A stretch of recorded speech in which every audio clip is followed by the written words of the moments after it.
ఈసారి అది dream house కాదు, డబుల్ హౌస్, డబుల్ డోస్ అంటూ బిగ్ బాస్ సీజన్ 9పై ముందు నుంచి హైప్ క్రియేట్ చేశాడు హోస్ట్ నాగార్జున. ఇది చదరంగం కాదు రణరంగం అంటూ ఈసారి ఊహించని ట్విస్టులు ఉంటాయని ముందే హింట్ ఇచ్చాడు. అందుకే తగ్గట్టే ఈసారి బిగ్ బాస్లో 2 హౌస్లు ఉన్నాయి. మెయిన్ హౌస్ను కామనర్స్కు కేటాయించగా సెలబ్రిటీలు అవుట్ హౌస్లో ఉంటున్నారు. ఈసారి మొత్తం 15 మంది కంటెస్టెంట్స్ హౌస్లోకి అడుగుపెట్టారు.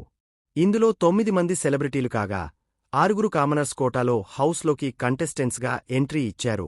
అంతేకాదు కామనర్స్ వర్సెస్ సెలబ్రిటీలు, ఓనర్స్ వర్సెస్ టెనెంట్స్ అంటూ కంటెస్టెంట్ల మధ్య అగ్గ రాజేశాడు. దీంతో ఎప్పటిలాగే హౌస్లో హీట్ పెరిగింది.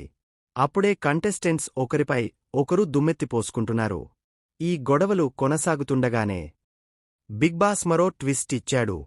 మాజీ contestants Priyanka Jain, Vishnupriya, Amardeep Bigg Boss Telugu 9 హౌస్లోకి వచ్చారు. ముగ్గురు కలిసి కంటెస్టెంట్లను సర్ప్రైజ్ చేశారు. ఈ సందర్భంగా తమ బిగ్ బాస్ అనుభవాలను మరోసారి గుర్తు చేసుకున్నారు ప్రియాంక, అమర్ దీప్, విష్ణుప్రియ. అయితే ఈ ముగ్గురు హౌస్ టూర్ కోసం హౌస్లోకి అడుగుపెట్టారు. ప్రస్తుతం ఇందుకు సంబంధించిన ప్రోమో నెట్టింట వైరల్గా మారింది.